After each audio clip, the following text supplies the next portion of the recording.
Welcome to the Snippets podcast, where we have normal chats with interesting people. And on this episode, we've got a real treat, everyone. We've got Joe Hicks, who is singer-songwriter from Newbury in Berkshire, and also a friend of the salon. So, Joe, got a new album coming out, mate? I do, yeah. It's hiding right behind you. It's called Before It Gets Dark, and it's out on the 27th of March, which may or may not be. So it may or may not be out. Yeah. But if it is out, you can stream it on all platforms. If it's out, drop what you're doing immediately and run to the phone or computer and listen. You've got some singles out at the moment. Latest one's The Architect. Yes. So tell me more about that, mate. Yeah, that came out as we record this now. It came out last Friday, and it's kind of the last snippet of the album before it comes out. And I was really excited to get that out because I think it's quite representative of the sound of the album as a whole, and represents the collaboration that's on the album with Tom Miller and Sam Winfield, and is kind of a song that was quite pivotal to the album happening in the way that it did. It's a guitar part that Tom came up with, and up until that point, everything on my previous album was predominantly started from my ideas, and with that, it was Tom had this idea, and I just fell in love with it and went away and kind of overnight came up with a melody, and we had a bit of a funny thing. The boys came into the studio the next day, and I was playing it, and I started singing what I'd written over the top. And Tom will tell you this, he was crestfallen because he's like, oh, Joe's like doing his normal thing where he's like singing the song that already exists over the top of this. Yeah. And I was like, no, this is... Wow. And that sprung us into a kind of much more collaborative move with the album. So was that quite early on then? I think so, yeah. First couple of months. And that was always the intention with the album, was to kind of find songs wherever we could. It was very much a therapeutic process, and that was the first time we went, oh, this could actually work. Is that a bit of a departure for you then, Joe? Because I know that previously you've kind of done everything, haven't you? Being a solo artist, you've kind of brought all the ideas to the table. Was this a real different experience then, writing this album? Yeah, I think so.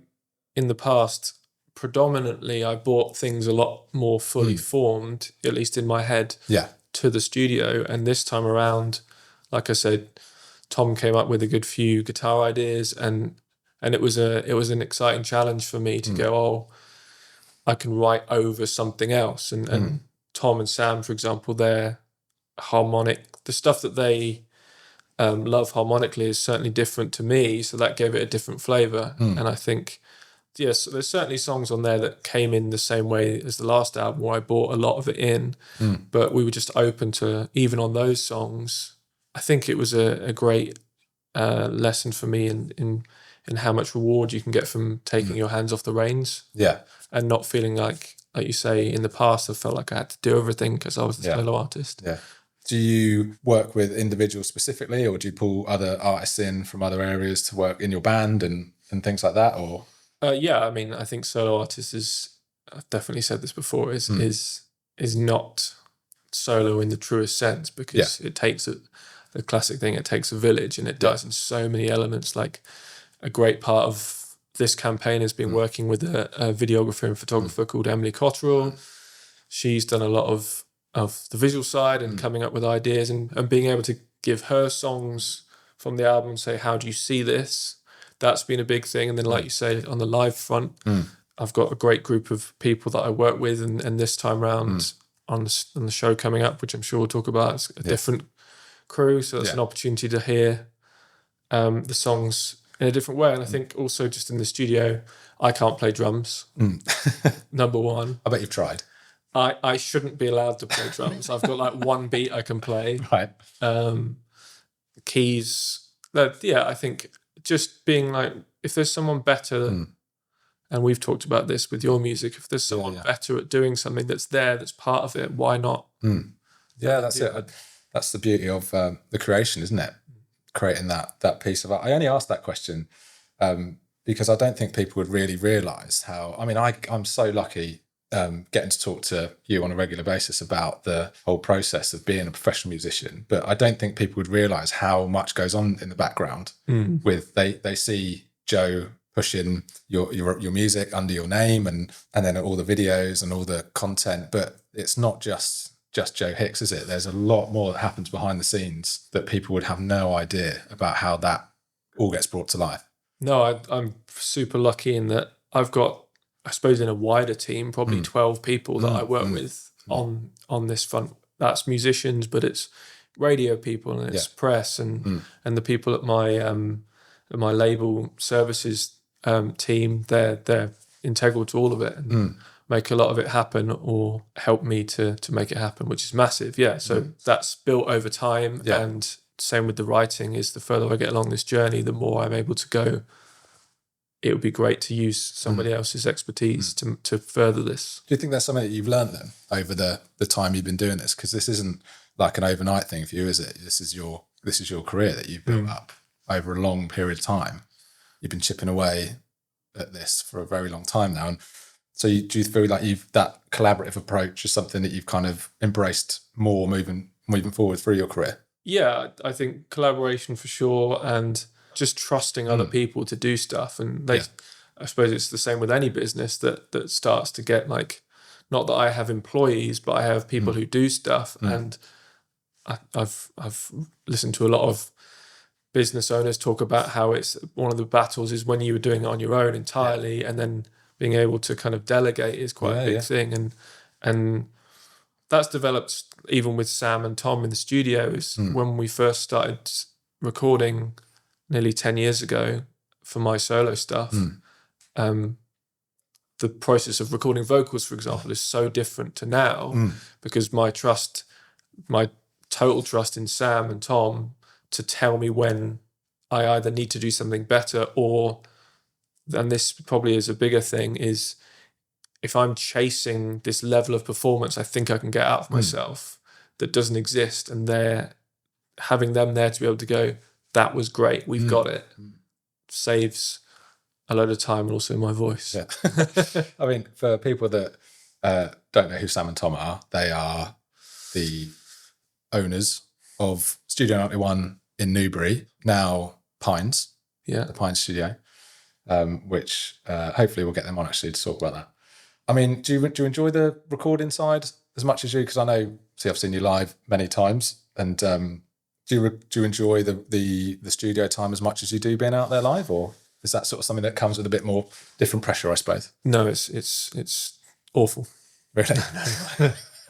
No, I think I like it equally same as live. Like if I'm recording guitar or vocals, more so guitar because I feel less pressure on the guitar front, but like I love it, and just we had such an amazing, hilarious, maniacal time making this. Very therapeutic as well. But I think that's the whole thing. It's you're there, and for me, I'm with Sam and Tom and two of my absolute closest friends, and we're just making music. So I don't think that can be bad. That's the joy, isn't it? Getting to spend time with your mates as well. Yeah. I mean, obviously, you found that with Sam and Tom. We're so lucky to have that around us, aren't we, as musicians, because they are great at what they do. In terms of the first album that came out in 2023, best I could do at the time, that was preceded by a few releases from 2017. I know this particular album has been a bit of a journey for you, and you can tell us about what the stories are behind. But where do you get your kind of your ideas from when you're writing? Predominantly, my catalogue has been me looking inwards and definitely singing about things that I've gone through emotionally. Occasionally, I've found ways to look a bit more wider, look wider at kind of society in general. That's quite a catalogue now, isn't it? That's nearly 10 years worth of material. Yeah. So, yeah. Oh God. So it must have changed over the years. Might have to sip this coffee after that. Yeah. Yeah, I think so. And I think I've got more, like there's a song on the new album called Face the Stone, which I got into it the same way I quite often I'll write the melody first. Yeah. And I'll use kind of stopgap lyrics to write the melody. And then I'll write all of those down and see what I'm singing about subconsciously and see if there's anything that's kind of feeding out of that. Yeah. And then I'll rewrite the rest of it. And with that, I kept coming down to this idea of I can't get out, and it kind of summoned imagery of like being in a cave and everything. And then I just stumbled across. Have you ever read about Plato's allegory of the cave? No.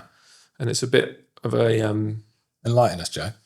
it is a. I'm going to get it all wrong now.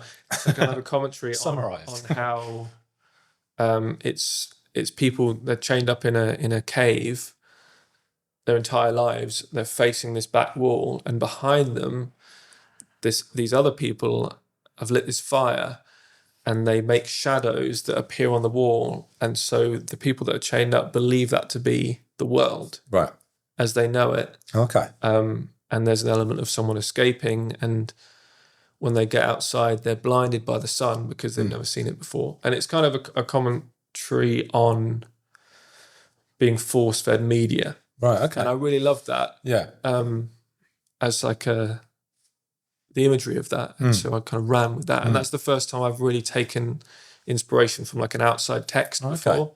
And that was a really, really interesting exercise in writing for me. So where did it all start then, mate? How did you become what we see now, which is a professional musician? It's very hard not to give joke answers to you because normally when you're cutting my hair, I would. We want to know the real story though, Joe. I'm imagining I was born in the woods. A young boy, Christmas Day, gets a guitar, opens a guitar, bang, sparks.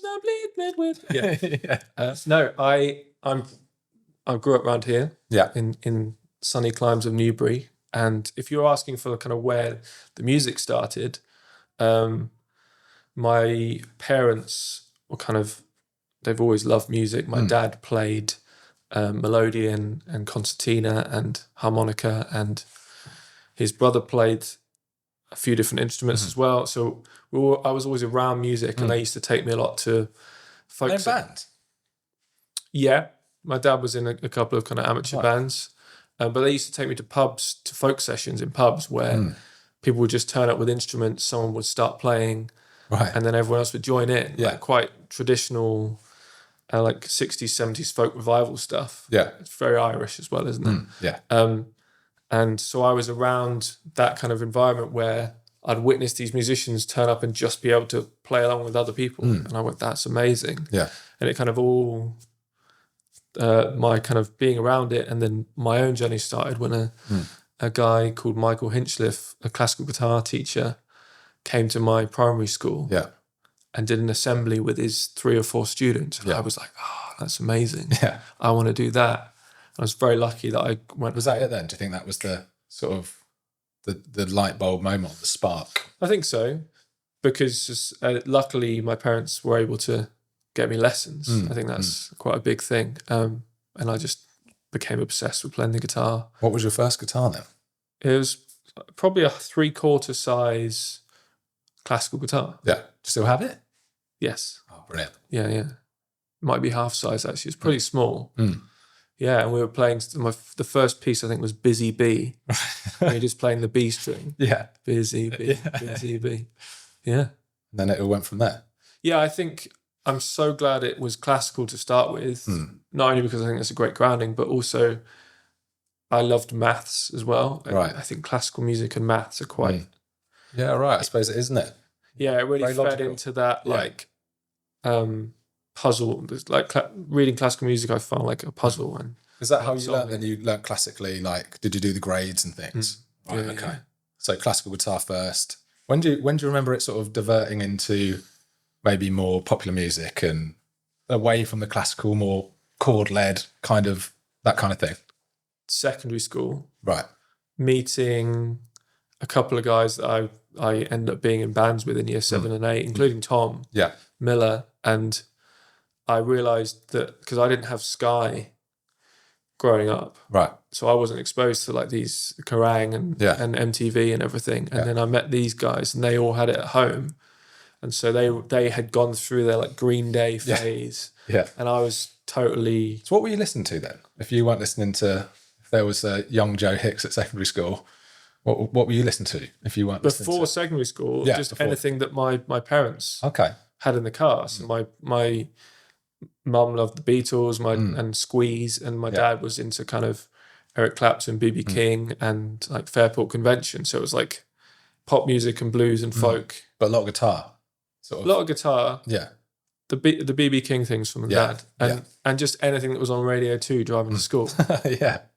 That's interesting because you did move quite quickly then, obviously, from that secondary school, getting into a bit of the rock side of stuff.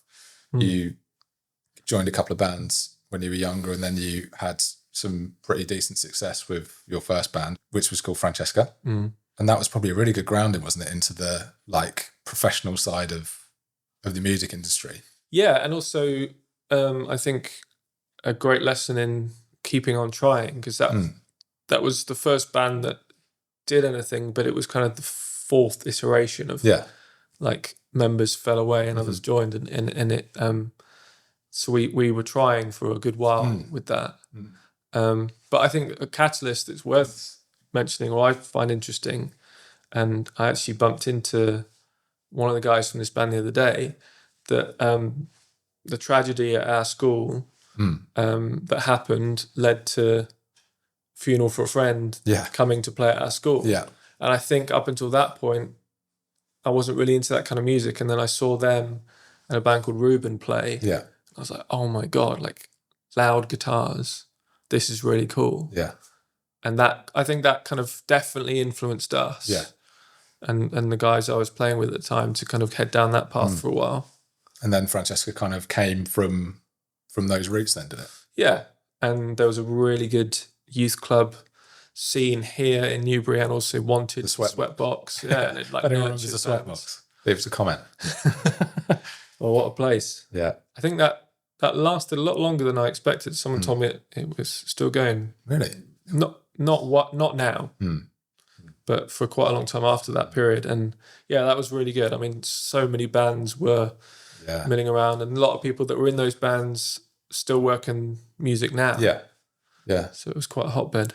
Obviously, when you left Francesca, did you feel that you were always going to stay within music, or did you think at that point, I've had enough of this, I'm going to get a job, like in another industry, or were you always that focused on, because I think I first met you post Francesca, but I've always known you as a musician. Right. So was there ever a point that you thought, no, this isn't for me? There was a point probably a year or two after that where I was doing very little playing, and I was doing a lot of teaching and like playing weddings. Well, I was playing weddings and stuff, and I got very disillusioned because I wasn't making music. I was just playing other people's music. And at that point, luckily, instead of going, I've had enough of this, I went and studied music in America for a year. Tell us about that, Jake, because you are Berkeley College alumni. Illuminati, yeah. That was incredible. Did a year at Berkeley. At that point, I'd become quite into John Mayer, and he'd been there, and so I was like, oh, what's this music school? And then I did a load of research into it and felt like that would be the place to... So how does a bloke from Newbury get a scholarship at Berkeley, other than being obviously a very talented musician? Talk us through the process of that for anyone that might think, wow, how does that happen? I applied. Yeah. Then I missed the date for the London auditions. Right. So I had to go to Valencia. Oh, wow. Which was cool. And it was just me on my own, and it was all kind of down to this like 20-minute audition. Yeah. And I had to prepare a piece, and then they asked me did a load of like theory tests on me and got me to play scales and everything. And luckily enough, I did well enough in that audition to get enough of a scholarship to make it viable. Right. And then I went the following January. Yeah. For a year. Yeah. Yeah, man. God. And that was massive because I met so many people who were doing it at such a high level. And it was very much an eye-opening. So what sort of people do you meet there? Is it like songwriters, musicians? All of the above. Yeah. People who are into music therapy. Oh, wow. I know a lot of people who work in hospitals now who use music for that. People that want to be session musicians. People that wanted to be the best player in the world at their instrument. People that probably were the best player in the world at their instrument. You very quickly get there and realize, my God, I'm never going to be the best at this because this guy exists. I'm going to skew my goals a bit. That must make you want to, it raises your level though, right? Yeah. Because you have to sink or swim, don't you, I suppose? I think you just become aware of where not the ceiling is, but how low you thought the ceiling was before. Yeah. You go, oh my God, I don't know all this stuff. I want to learn. Yeah. Do you think that's part of your grit then, to really try and push this as your career? Because the music industry is a hard place to exist, right? There was all those experiences, going to America, being around people that, you say are better than you, trying to make yourself noticed in that arena. Is this something that you've always had in you, do you think, this like burning desire to succeed? Or is this, again, something that you've kind of learnt along the way and you just want to, is it bloody mindedness? I mean, because you have to have something inside you to do what you do. Yeah, and I think my parents are a big part of this. My dad was very much into like drilling into me the idea of positive thinking and just, I think that's led me to have a sometimes probably toxically positive mentality, and that's definitely, it's tested by the music industry for sure. Yeah. And that's brought me down at the level of positivity down a little bit a few times. Yeah. But I think that's so instilled in me from my dad, especially, that I'm very grateful to him for doing that. And also just, I love this. I love making music. It's for sure it's hard, but it's like very rewarding for me, and I love playing guitar, and I don't want to do anything else. So you'd have to really drag it out of my hands to stop. What do you think you would do then if you had to try something else? Do you think you could do something like what I do, or? Do I think I could do something like? I don't have the skills. I have thought about doing my hand whistling. Yeah. Oh, you're a Because accomplished that's the hand whistler. whole. Give us some tones. That's very good. See, can you just give us a little insight on how you hand whistle? Because you did try and teach my daughter, and if she watches this back, you can remind her. Yeah, and she got a note out of her hands. She did get a note. She did get a note. For anyone who's ever played the flute, that's important because you're putting your hands together, not intertwining your fingers, although that you can do that, and I call it traditional grip. But I haven't practiced that for a while. Hold on. But easier way, clasp your hands together, but imagine you're putting a gap in the middle of your hands. Right, that's it. But not letting any air escape other than this little gap between your thumbs. Okay. So your thumbs are meant to be next to each other. Oh, right. Okay, like this, that's yeah. And then the hole that you've got below the knuckle of your thumb, like with a flute, you want to be blowing across that, not into it. If you blow into it, it'll just sound like that's air. closest to your thumb. So you've got the main knuckle of your thumb, and you've got now a gap below that. Yeah. And you want to put your top lip just above the knuckle of both thumbs. Right. And then you're aiming to blow down across the hole rather than into the hole. Okay. And you're going to have to, over time, manipulate how the chamber. There was a hint there. Yeah, so the chamber is key. If I blow directly into the hole, nothing. If I blow across it... Ah, right. There was a tone there. Yeah. Beginner's tone. Right, thanks for that short intermission, Joe. So, on the subject of hair and stuff, though, obviously, to make the music sound good is the biggest portion. But how do you feel about the whole image thing? Is that quite important to you as well? Like, now that you're on to the cycle of album 2, do you think about, right, I want to come back and have a new look, or things need to have changed, or do you just music first, I don't really care about the rest? Before I answer that, I'm just going to say that what you do is not just creative. I think there's so many other elements, and that your ability to talk to people, I think, is massive. So I'd question, you'd have to have all those skills to be as good at what you do. So, learned behaviour. Yeah, no, I was thinking about it because to say that it's just you cutting hair is insane, because there's so many other factors in this, and it's incredible to witness. So you're doing the Lord's work. Thanks, mate. On the image front, are you talking kind of like my own physical appearance, or? Well, I think this is a subject that you could obviously expand on, but to start with, how you present yourself with your music. Yeah. And then I suppose how you package that up with something like this. Obviously that isn't you, but like how you present everything else that goes with it. I mean, is there like a theme that you like to create, or Yes. do you just, is it like, this is me and this is my music, or is there a little bit more behind it than that? No one's ever asked me this question. I love that, because especially on the artwork side, which you just held up, that's a massive part for me. I inherently love artwork in general. I think it's massive, and it can really reflect the music inside. I love the story behind this artwork, because after my dad passed away, we went to visit one of my parents' oldest friends, Jazz Davidson. He's a sculptor and he's a writer as well. And we had a great night, just kind of reminiscing about my dad. And it smells glorious, doesn't it? And he actually gave me the album name.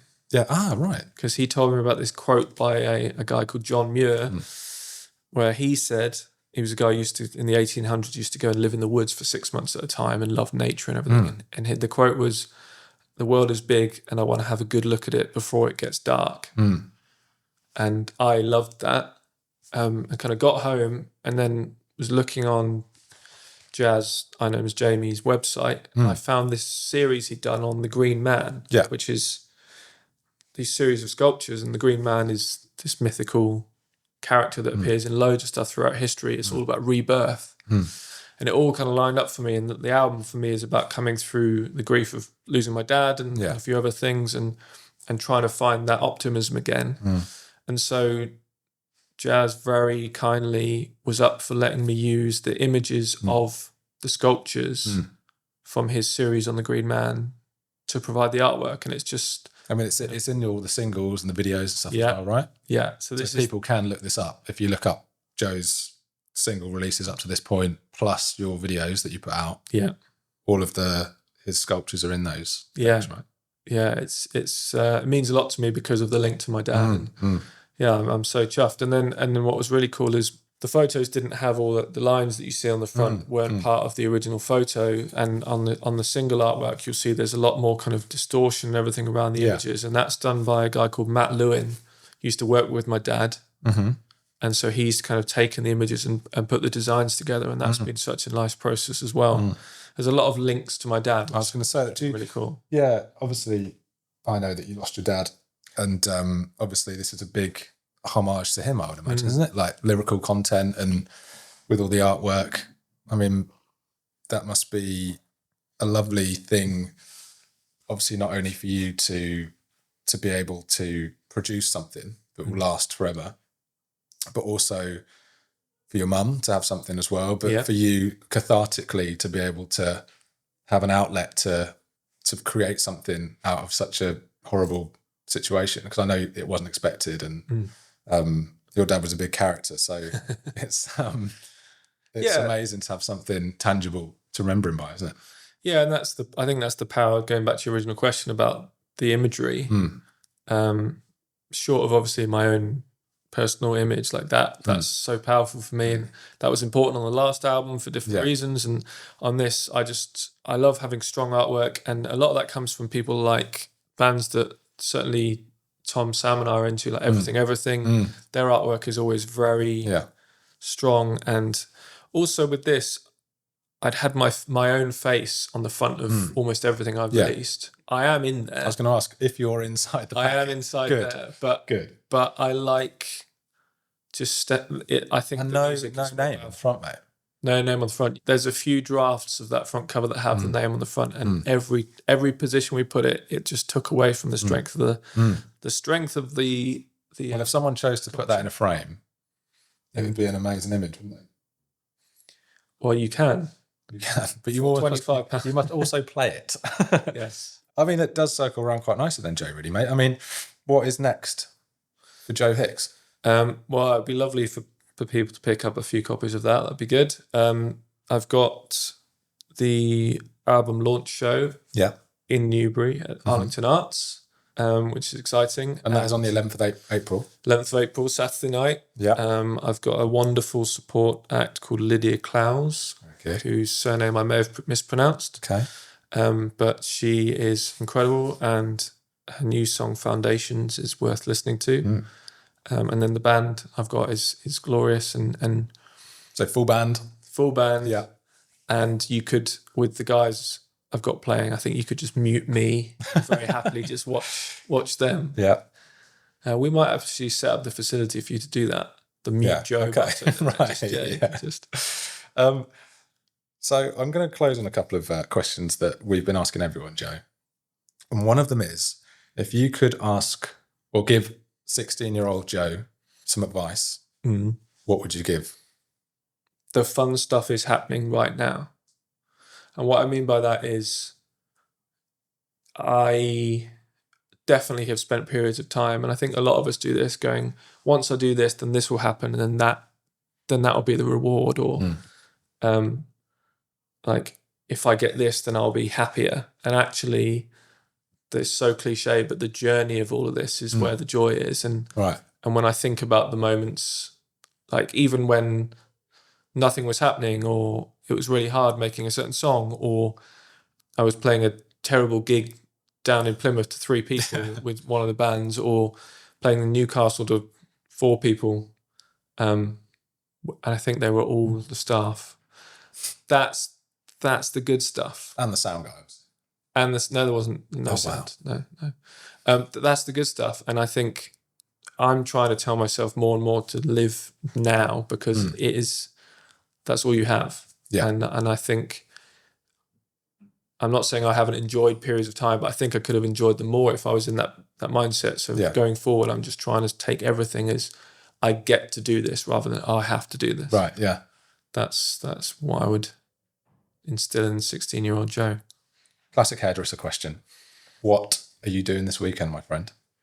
I am doing lots of prep for the Arlington show. Yeah. Yeah. You in rehearsals now then? First rehearsal on Thursday. Yeah. And lots to do. And I'm really excited about the show we're putting together. Awesome. So if we do want to find more about you, Joe, and your music, where can we find it? I'll be in here probably once a month until the end of time. We offer that as a service one day. Just sit next to Joe and have a haircut. Put me in the stocks and throw tomatoes.